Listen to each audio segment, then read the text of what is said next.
এখন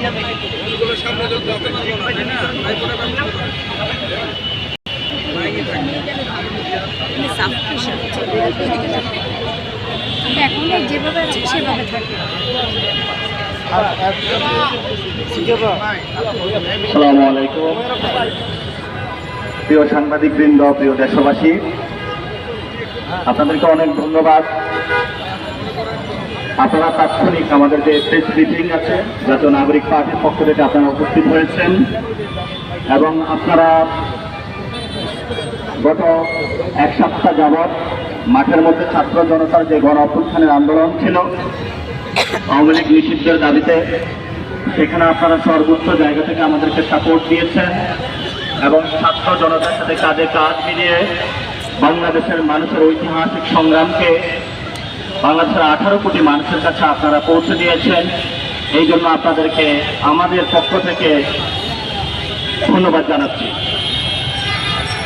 দ্বিতীয়ত, আমাদের এই গণ অভ্যুত্থানে যারা নারীরা লাস্ট যে ডেটা ছিল, যেদিন গভর্নমেন্টের মিটিংটা ছিল, ওই দিন তারা এই আন্দোলনের মোড় দিয়েছিল। এই জন্য আজকে যে পরিপত্র জারি হয়েছে, ঐতিহাসিক বাংলাদেশের এই বিজয়ে বাংলাদেশে যারা বাগিনী রয়েছেন, আমাদের মা এবং বোনেরা, তারা যে ঐতিহাসিক তাদের দায়বদ্ধতার জায়গা থেকে মাঠে একসাথে লড়াই করেছেন, তাদেরকে আমরা ধন্যবাদ জানাচ্ছি। বাংলাদেশের আপনার মাঝি মানুষের ইসলাম প্রিয় তৌহিদি জনতা যারা এই আন্দোলনে এসেছিলেন, আমরা আপনাদেরকে অন্তরের অন্তঃস্থল থেকে অসংখ্য মোবারকবাদ জানাচ্ছি। কারণ আপনারা বাংলাদেশকে বুকে পিঠে ধারণ করেন। এই বাংলাদেশের প্রতি কেউ যদি শূন্য দৃষ্টি দেওয়ার চেষ্টা করে, আপনারাই তারা যারা সাতটাতে গিয়ে ফেসিবাদের বিরুদ্ধে নির্মম হত্যাকাণ্ডের শিকার হয়েছিলেন। এবং এই আপনাদের লড়াই জাতি আজীবন মনে রাখবে এবং ভবিষ্যতে আমরা একসাথে কাঁধে কাঁধ মিলিয়ে যুদ্ধ করব।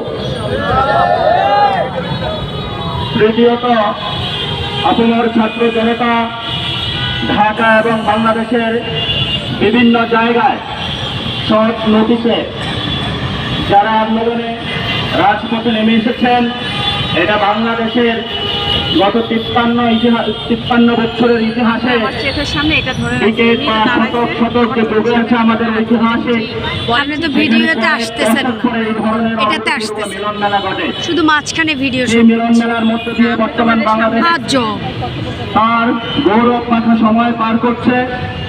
এই সময়ে যারা আন্দোলনের মাঝে গৌরব পাখা আন্দোলনের অংশীদার হয়েছেন, আপনাদেরকেও আমরা জাতীয় নাগরিক পার্টির পক্ষ থেকে অসংখ্য মোবারক।